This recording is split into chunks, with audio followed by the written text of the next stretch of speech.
This is the Late Round Podcast with your host, JJ Zachariason.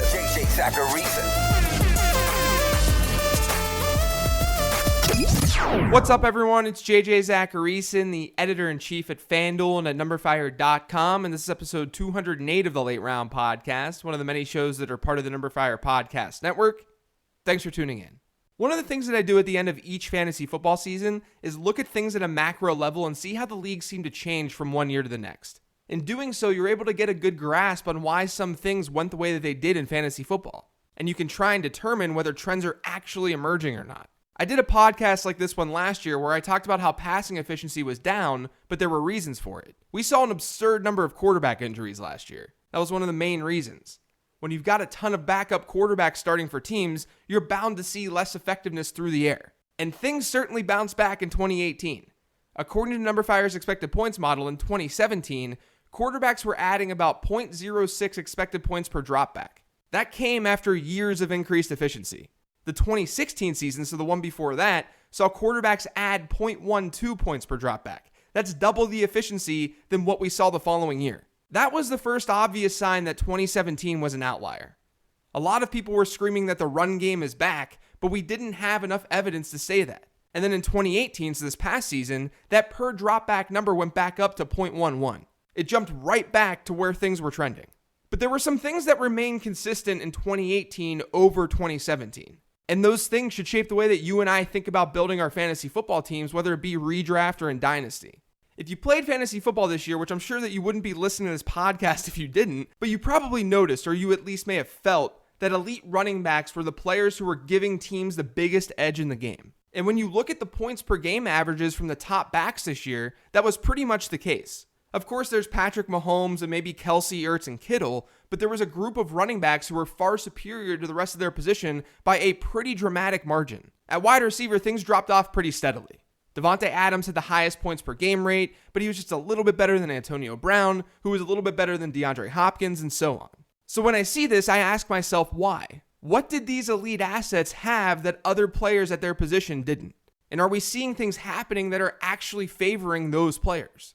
One big change that we saw in 2017 over the previous 6 or 7 seasons was targets to the running back position. Since 2011, which is sort of when we started seeing this passing boom, but since 2011, running back target shares have hovered in the 18 to 20% range, meaning about 19% of attempts were being thrown to running backs. But 2 seasons ago, that number jumped to 21.2%. That might not seem all that significant, but in sum, running backs had over 3,700 targets in 2017. The season before that, running back targets were 3,390. That's over 300 targets in difference. And this past season, that target share did drop, but it didn't drop to pre-2017 levels. Backs had a 20.6% target share, marking the second time that share had been higher than 20% since 2011. And it happened in consecutive seasons. Remember, we're looking for trends. This is impacting the individual running backs in the league. These targets aren't just being evenly spread out. 5 of the top 6 target shares at running back over the last 8 years, so since 2011, have come in the last 2 seasons. 4 of those came in 2018 alone. Those 4 being Christian McCaffrey, James White, Saquon Barkley, and Alvin Kamara. And it goes beyond those top-notch players too. Of the top 20 target shares at running back since 2011, 13 have come over the last 2 seasons. That's 65% of the highest target share seasons in just 25% of the seasons. This has helped separate these elite running backs even more from the pack. And this is why it shouldn't be shocking to see these running backs as the top picks in 2019 fantasy drafts. They should be the top picks. As you'd guess, the more targets a position sees, the more touchdowns that position also sees. And that's exactly what's gone on in passing games. With the uptick in running back targets over the last couple of seasons, we've also seen more receiving touchdowns go to the running back position. In 2018, almost 14% of passing touchdowns went to running backs. That number was 14.2% last year. Just for some context, in 2011, that share was just 9.5%. In 2012, just a little over 8%. Running backs scored an average of 66 touchdowns per season through the air in 2011 and 2012. Over the last 2 years, they've averaged over 111. Considering there's been a shift with running backs, or considering running backs have been given more love in the passing game, other positions are getting that love taken away from them. Those positions being tight end and wide receiver. But let's start with wide receiver. Wide receiver target shares have suffered over the last couple of seasons. It has at tight end too. Running backs seeing more work means the other positions aren't. But from 2011 to 2016, we saw an average of 59% of pass attempts go to wide receivers. In 2017, that number dropped to 56.8%. That's more than a 2% decrease. And then this past season, it was 57.3%. And if you do a similar exercise like we did with running backs, we're seeing more spread out distribution at the position. With running backs, as I talked about a second ago, more elite players are beginning to see 8-year highs in target share. Like I said, 65% of the top 20 target shares over the last 8 years have come over the last 2 seasons. At wide receiver, over the last 2 years, DeAndre Hopkins has 2 of the top 5 target share marks that we've seen since 2011. But you won't find another 2017 or 2018 wide receiver in that rankings list until the 30th ranked target share, where Michael Thomas's 2018 comes in. Think about what that means. Of the top 30 target share seasons since 2011 at wide receiver, only 3 of them have come over the last 2 years. That means 10% of these high-end target share seasons have come from 25% of the seasons in total. What this means is that these truly elite wide receivers who have historically separated themselves in fantasy football are becoming dinosaurs.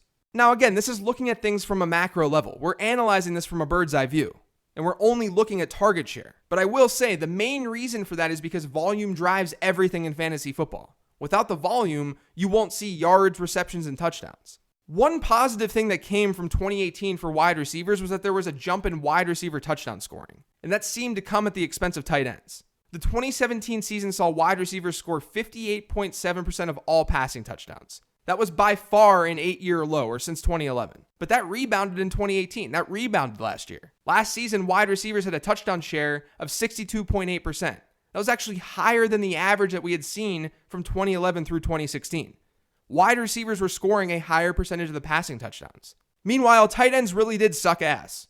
They had a 26.6% touchdown share last year, and that fell to 22.4% in 2018. That's really how we saw the spike in wide receiver touchdowns. And by the way, I'm looking at touchdown share here for the same reason I've been looking at target share. 2018 saw the highest passing touchdown total over this 8-year span that we're analyzing. There were 847 passing touchdowns. That's 106 more than last year. So naturally, numbers are up across the board. We had the most wide receiver touchdowns across the 8-year time frame, and we had the most running back touchdowns as well.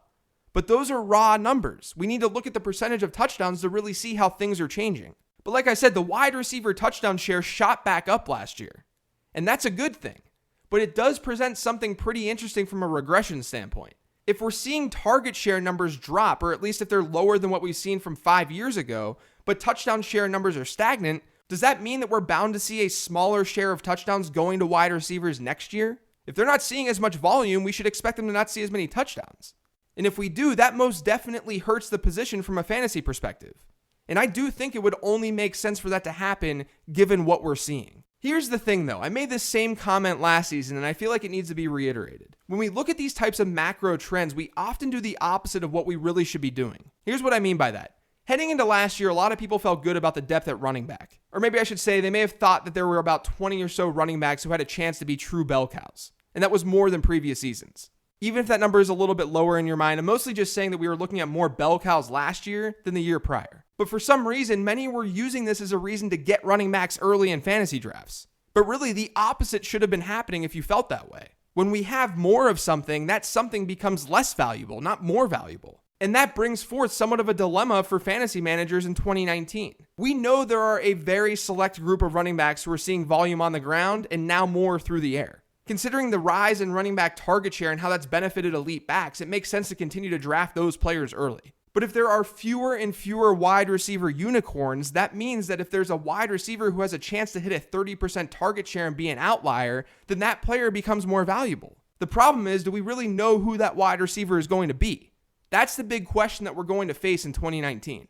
Now, to be clear, the intent of today's show wasn't to give you guys draft strategy for next season. We have months to analyze all of that. I just wanted to give you guys a glimpse into part of my review process. I don't just like looking at individual players and teams and seeing what went right and wrong. We can find important insights by looking at how the league's trending with not just pass to rush distribution, but by looking at where those passes are going. And it's clear that we're seeing changes. Running backs are getting more involved in the passing game by seeing both a higher share of targets and touchdowns. And a lot of the truly elite running backs are benefiting from this.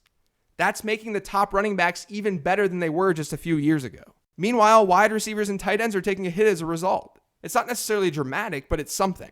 and we're seeing lower target shares from the top wide receivers as a partial result of this. We've had just 2 wide receiver seasons over the last 3 years with a target share north of 30%. From 2011 through 2015, we averaged 2.6 of those seasons per year. But like I said, we've got time to analyze the individual circumstances and create rankings and draft strategy for 2019. For now, I just wanted to get your brains going a bit. That's going to do it for today's show. Thanks to all of you guys for listening. If you've yet to subscribe to the Late Round Podcast, make sure you are by searching for it on iTunes, Google Play, SoundCloud, TuneIn, Stitcher, and Spotify. And I'm also on Twitter at LateRoundQB. And remember, everyone, you can hit me up on Twitter if you've got a mailbag question for me this week, or you can email me that question at jj@numberfire.com. Thanks, guys. I'll talk to you Friday with that mailbag episode.